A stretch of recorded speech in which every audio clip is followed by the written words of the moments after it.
রহিমে ডাক দিয়ে বলে, আল্লাহর নবী, আমার আজকে একটা পোকায় কামড় দিয়েছে, এই যন্ত্রণা আমি সইতে পারি না। আপনার পাও থেকে মাথা পর্যন্ত কোটি কোটি পোকায় জড়ায় কামড়ায়। নবী,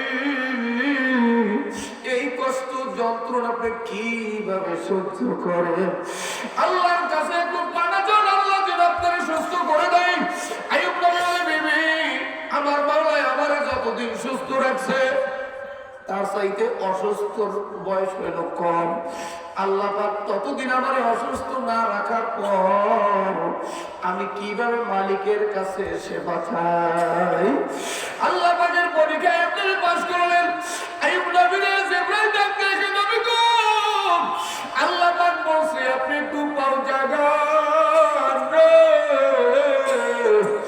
এই ঘটনাটা যাই কেতাবে পড়ি, নিজের মনের অজান্তে চোখ দিয়ে পানি ঝরতে আছে। একজন জলিল কদর পয়গম্বর, আল্লাহ পাকের পরীক্ষা কত বড় কঠিন পরীক্ষা।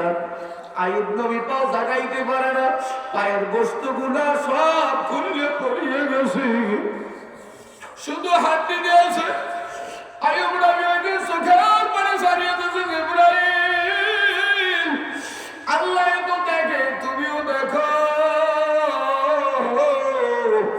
আমি পাও জায়গায় আছে জমিনে মারবো এই শক্তি আমার নাই। আইয়ুব নবী 18 বছর মতান্তরে 24 বছর কোনদিন রোগের জন্য কান্দে নাই, রোগের জন্য মালিকের দরবারে কাঁদে নাই। তাফসীরের মধ্যে লেখে, ওই দিন আইয়ুব নবীর চোখ থেকে পানি ঝরতেছে।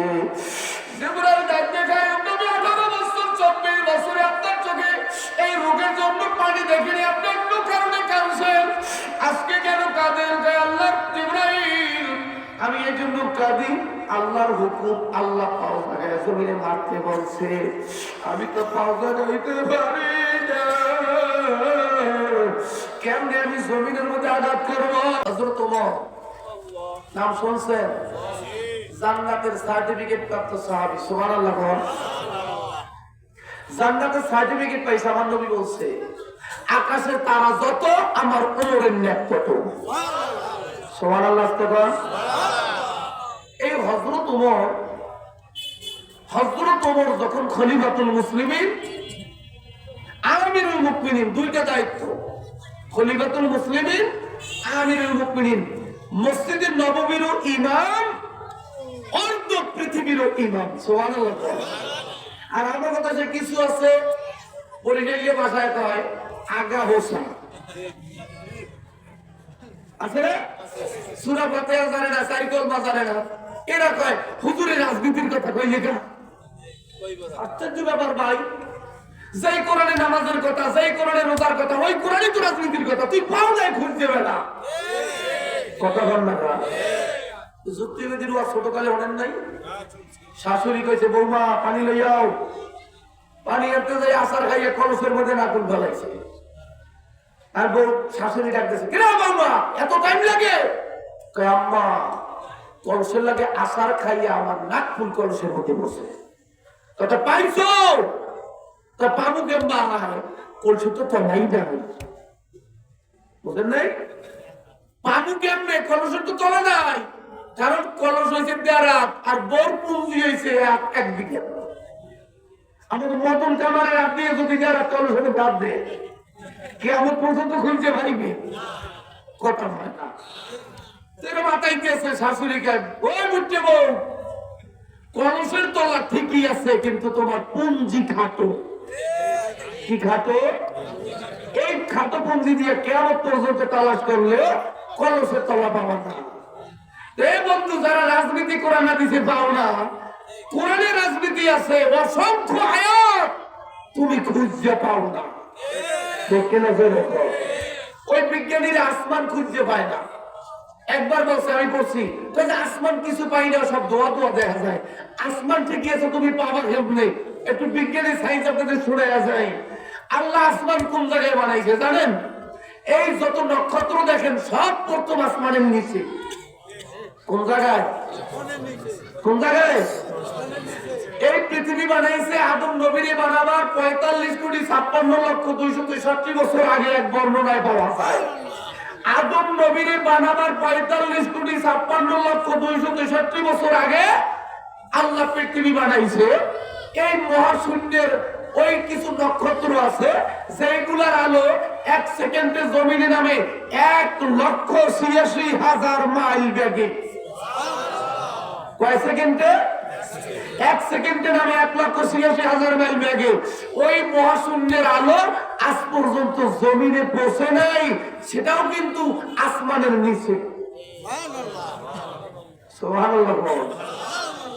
কিয়ামত পর্যন্ত যদি আল্লাহকে হায়াত দেয় আর এইতে যদি রকেট চালায়, কোনদিন প্রথম আসমানে যাইতে পারবে? জোরে কর, সম্ভব? সম্ভব না। সুবহানাল্লাহ। জোরে বন্ধুরা আমার, হযরত ওমর আমিরুল মুমিনিন অর্ধ পৃথিবীর বাদশা, এই হযরত ওমর রাতের বেলা প্রজাদের অবস্থা দেখতেছে মাঠের মধ্যে। সবাই জানেন বন্ধুরে, এক লোক মাঠের মধ্যে বসে গুনগুন গুনগুন করিয়া কান্দে, আর তাঁবুর ভিতরে এক মহিলা চিল্লাই দিয়েছে প্রসাব বেদনায়।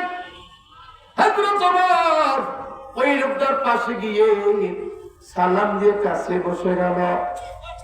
ডাক দিয়া বলে, ভাইজান রে, তোমার মনে এত কি কষ্ট, তুমি কেন কান্দো? আর এই তোমার তাঁবুর ভিতরে পর্দার ভিতরে কে কাঁদে? ওই লোকটা রাগ হয়ে গেছে। প্রতীক হযরত ওমরকে ধমক দিয়ে বলে, কি তুমি লিভানো আগুন আবার জ্বালাইতে আসো? চলে যাও, কিয়ামতের ময়দানে দেখা হবে আমিরুল মুমিনিন হযরত ওমরের সাথে। হযরত ওমরকে কিয়ামতের ময়দানে আসামি বানায় ফেলাবো। তার রাজ্যের ভিতরে আমি আসি। আজকে চিকিৎসার অভাবে, ডাক্তারের অভাবে, টাকার অভাবে আমার বিবির চিকিৎসা করাইতে পারি না। আমার বিবির বাচ্চা হবে, কাছে একজন ডাইনে একটু তলনাই করে কোনো খাবার নাই। আমার চেয়ে এই মুহূর্তে অসহায় দুনিয়ার মধ্যে আর কেউ নাই। এই কথা বলে লোকটা কাঁদতেছে। হযরত ওমর বলে, ভাই তুমি অপেক্ষা করো, আমার কাছে একজন ভালো দাঁড়িয়ে আছে, আমি তোরে নিয়ে আসতেছি। লোকটা কয়, ভাই থামো, আমার কাছে টাকা নাই, আমি কোনো দায় নার্সকে টাকা দিতে পারবো না। হযরত ওমর বলে, ভাই টাকা লাগবে না, উনি বিনা পয়সায় মানুষের উপকার করে মানুষের কাছে যায়।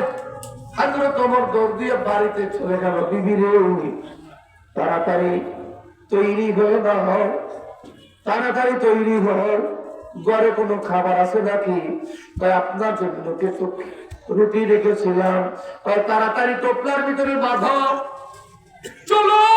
বিবি ডাক দিয়ে বলে, স্বামী গো, কোথায় যাব? হযরত ওমর বলে, কোন জায়গায় যাব সেটা তোমাকে পরে বলবো। আমার চোখে আজকে যে দৃশ্য আমি দেখেছি, মনে হয় আমার জাহান্নামে যাওয়ার জন্য এইটাই ফয়সালা হয়ে যাবে। বিবি তাড়াতাড়ি চলো। বিবি চলে গেল। বিবিরে যাইয়া ওই পর্দার ভিতরে ঢুকায় দিয়েছে এবং ওই রুটি হযরত ওমরের পথিকের হাতে দিল, ভাই তুমি একটু খেয়ে নাও। একটু পরে ভিতর থেকে হযরত ওমরের স্ত্রী বের হয়ে ডাকতেছে, আমিরুল মুমিনিন, আপনার সঙ্গীকে খবর দেন, তাকে আযান দিতে বলেন, তারে আল্লাহ একটা পুত্র সন্তান দিয়েছে। ওই হযরত ওমরের স্ত্রী যখন বলেছে আমিরুল মুমিনিন, সঙ্গীর লোকটা চক্ষু খারাপ হয়ে গেছে। আমার পাশে কে এতক্ষণ আমি কারে গালি দিলাম? এই সোনার মানুষ অর্ধ পৃথিবীর বাসা, এই গভীর রাতে আমার কাছে আসছে আমার খোঁজ নেওয়ার জন্য। হযরত ওমরের বালকনি জড়ায় ধরছে, আমিরুল মুমিনিন, আপনি সত্যি কি সেই ওমর অর্ধ পৃথিবীর বাদশা? হযরত ওমর বলে, ভাই তুমি আমাকে মাফ করিয়া দাও, কিয়ামতের ময়দানে আমার জাহান্নামের আসামি বানাইও না। মাওলার দরবারে তুমি আমার আসামি বানাইও না। ওই লোকটা আমিরুল মুমিনিনকে ধরিয়া কান্দে বলে, আমিরুল মুমিনিন, আমি বলতে পারি না, আমারে মাফ করিয়া দেন। ও ভাই, ও বাজারের আমার নলছিটিবাসী, অল্প টাইম দিলটা নরম করেন, চোখের পানি আলগা করেন। এরা ছিল বাদশাহ, আর আমাদের অবস্থা কি? আমাদের টাকা সব বাংলার টাকা বিদেশে পাচার করি, আর বাংলাদেশের গরিব না খায়া মরতে আছে। চিকিৎসা বাবর মারা যায়। শোনেন হযরত ওমরের কাহিনী। যেই দিন আবু বকর রাদিয়াল্লাহু তাআলা আনহু ইন্তেকাল করলেন, ওই দিন হযরত ওমর রাদিয়াল্লাহু তাআলা আনহু খলিফা নিযুক্ত হলেন। বাজারের আমার খলিফা নিযুক্ত হয়ে বক্তব্য দেওয়া লাগে, ভাষণ দেওয়া লাগে, খুতবা দিতেছে। সব বড় মজলিসে হাজার হাজার মানুষ, সবার বক্তব্য দেওয়া শেষ। এখন হযরত ওমর রাদিয়াল্লাহু তাআলা আনহু বক্তব্য দিবে দাঁড়াইছে। হঠাৎ করে এক লোক দাঁড়ায়, ওমর আপনার বক্তব্য থামান, আমি একটু ওয়াজ করবার জন্য আসছি। সুবহানাল্লাহ। সর্বদার বিষয় যদি বয়ান করে, এর মধ্যে আর যদি কেউ কয় হুজুর আপনি থামেন আমি ওয়াজ করব, মুরিদেরা একটু ভিডিও হয়ে গেল, ঠিক না? সাহাবীরা সব প্ল্যান করিয়ে ফেলাইছে, কি না আমিরুল মুমিনিনের বয়ান থামাইতে কয় ওয়াজ করবে। হযরত ওমর বলে, তোমরা থামো, চুপ করো।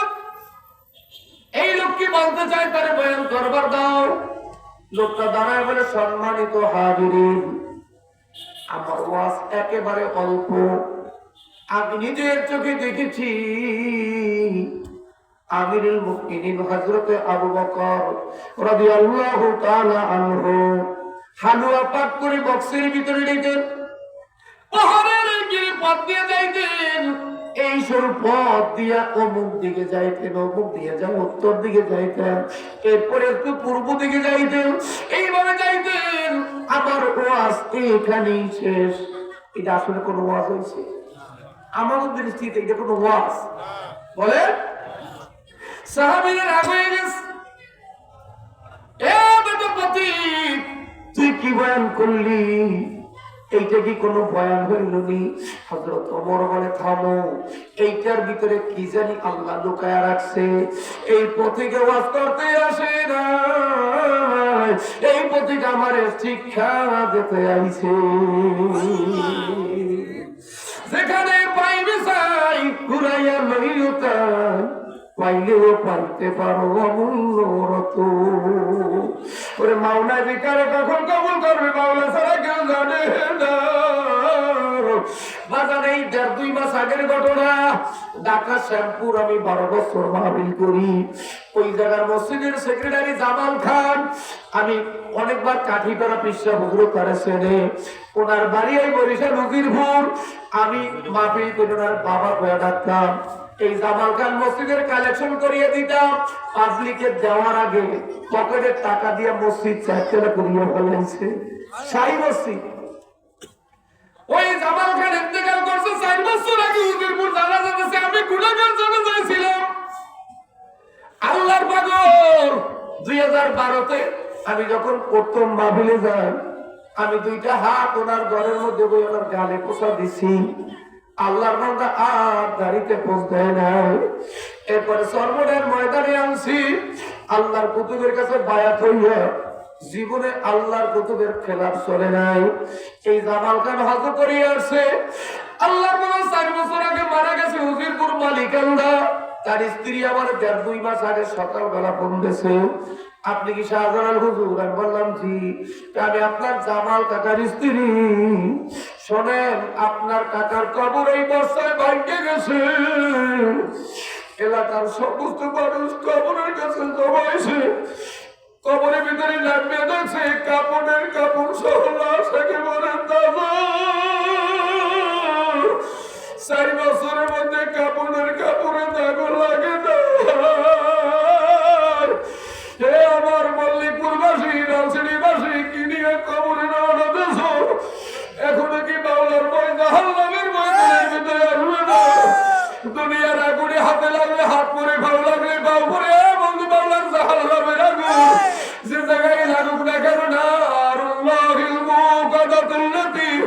তাত্তালি ওয়ালাল আফিদা জাহান্নামের আগুন দেখালি আগুন দেখানোর সঙ্গে সঙ্গে কলিজা সরকার হইয়া যাইবে ওই মাওলার